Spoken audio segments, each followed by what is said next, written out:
Hello everyone, कैसे आप सभी। आई एम श्योर कि आप सभी ठीक होंगे। तो चलिए हम आज का वीडियो स्टार्ट करते हैं। आज के वीडियो में हम डील करने वाले हैं हमारे मेंटल हेल्थ नर्सिंग जो हमारे थर्ड ईयर का पोर्शन है उसके प्रीवियस ईयर के क्वेश्चन आंसर। आज से हम थर्ड ईयर का पोर्शन स्टार्ट कर रहे हैं। तो जो लोग चैनल पर नए हो वो लोग चैनल को सब्सक्राइब करो, वीडियो को लाइक करो और अपने दोस्तों के साथ शेयर बिल्कुल कर दो, ठीक है। अगर आपको कोई डाउट हो तो आप मुझसे कमेंट में पूछ सकते हैं, ठीक है।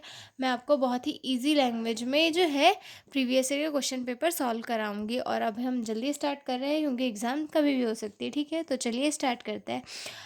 तो इसमें 2 नंबर की डेफिनेशन पूछी थी कि define mental illness. Mental illness क्या होती है। तो अगर हम रफली वे में देखें कि मेंटल इलनेस है क्या, तो मेंटल इलनेस जो है एक ऐसी कंडीशन होती है जब किसी पर्सन का सोचने का, समझने का, महसूस करने का और बिहेव करने का तरीका नॉर्मल से अलग हो जाता है। जब मतलब जैसे कि वो एक नॉर्मल व्यक्ति को होता है, वो एक नॉर्मल बिहेवियर करता है, लेकिन अगर उसे कोई भी मेंटल इलनेस हो जाती है तो उसका जो वर्क करने का तरीका होता है वो अलग हो जाता है। मतलब पहले से अलग हो जाता है। उसके खाने पीने का तरीका, बोलने चालने का तरीका, एक्टिविटी करने का तरीका, वो सब जो है पहले से बदल जाता है, एबनॉर्मल हो जाता है। उसकी मतलब जो वो नॉर्मल एक इंसान है उससे थोड़ा अलग ये हो जाएगा। जैसे कि कभी भी हंसने लगेगा, कभी भी रोने लगेगा, बिन बात के अकेले बातें करने लगेगा, डिप्रेस रहेगा। मतलब अलग अलग जो है डिसीज़ कंडीशन के हिसाब से उसके अलग अलग सिम्टम्स शो होंगे। मतलब एक नॉर्मल एक्टिविटी से उसकी जो एक्टिविटीज़ है वो बदल जाना मेंटल इलनेस कहलाती है। मतलब हमारे जो वो कॉग्निटिव फंक्शन है उसमें थोड़ा सा भी बदलाव मेंटल इलनेस कॉज करता है, ठीक है। तो इसकी डेफिनेशन देख लेते हैं।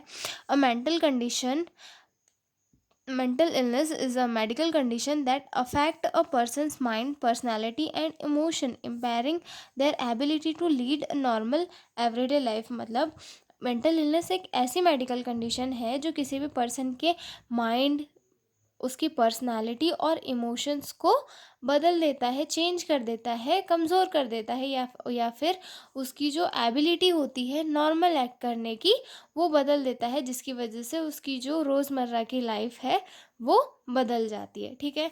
सेकंड डेफिनेशन देखते हैं।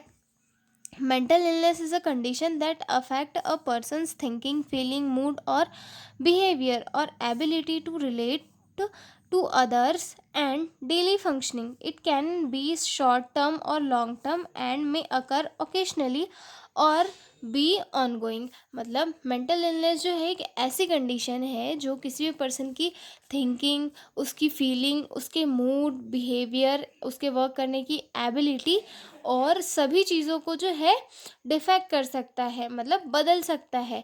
ये लॉन्ग टर्म हो सकती है या फिर शॉर्ट टर्म हो सकती है या फिर ओकेशनली भी हो सकती है। मतलब एक ओकेशन के टाइम पे मतलब थोड़े टाइम के लिए होगी, फिर पर्सन नॉर्मल हो जाएगा, फिर क्रिएट होगी, फिर नॉर्मल हो जाएगा। तो ये चीज़ें जो है मेंटल इलनेस कहलाती है। थर्ड डेफिनेशन देख लेते हैं इसकी। Mental illness is a health condition that change how a person thinks, behave और handle stress and relationship. Mental illness में जो है हमारी जो मेंटल कंडीशन है वो ये होती है कि जो भी नॉर्मल इंसान है वो एक नॉर्मल तरीके से बिहेव करता है, अपना वर्क करता है, किसी से ये जो है एक पेशेंटली बातें करता है। लेकिन मेंटल इलनेस में जो है पर्सन की सोचने की, बिहेव करने की और स्ट्रेस को और रिलेशनशिप को हैंडल करने की जो भी शक्ति है, मतलब या फिर हम उसे क्या बोलते हैं, क्षमता या एबिलिटी है, वो खो देता है और एबनॉर्मल बिहेव करना स्टार्ट कर देता है, ठीक है। मतलब जो मेंटल इलनेस होती है वो लोगों की सोचने की, समझने की, बिहेव करने की, स्ट्रेस और रिलेशनशिप को हैंडल करने की सारी चीज़ों को चेंज कर देता है, ठीक है। आई एम श्योर कि आपको डेफिनेशन समझ में आई होगी। अब हम मिलेंगे अगले वीडियो में हमारे एक नए क्वेश्चंस के साथ जो होगा कॉजेज ऑफ मेंटल इलनेस, जो 5 नंबर का क्वेश्चन था और प्रीवियस ईयर में पूछा गया था, ठीक है। तो तब तक के लिए बाय बाय।